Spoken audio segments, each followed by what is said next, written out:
罗西亚的莫斯科发生音乐厅恐怖攻击事件，到今是第6天了。当地官方目前是要确认所有嫌犯的身份，其中有嫌犯是伫咧晚近乌克兰的城市轰掠到，因为伫咧怀疑讲这恐怖攻击和乌克兰是有牵连的。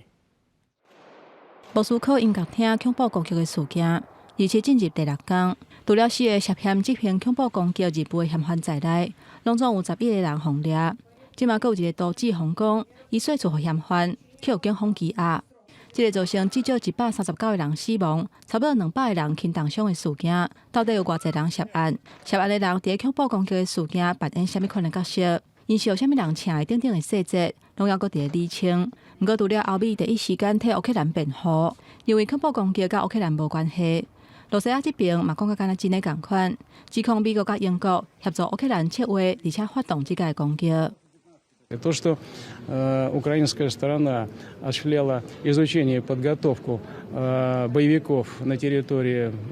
Ближнего Востока, нам об этом известно. То, что выезжали в места нахождения террористов, работали с ними и вели их подготовку, я имею в виду. 根据罗西亚国营媒体今日罗西亚的分析，欧美讲的涉案的伊斯兰国恐怖组织，犯案的方式除了汽车炸弹，家己做的炸弹，上常用的就是自杀炸弹客。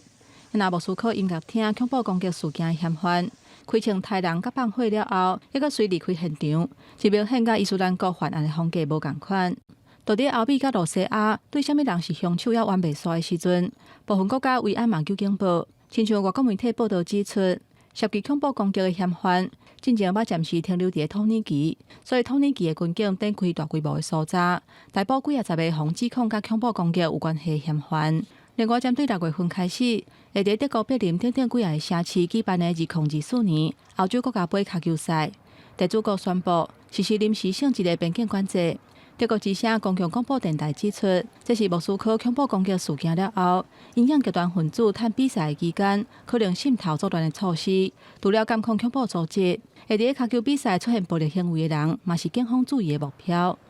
公司新闻，齐家人编译。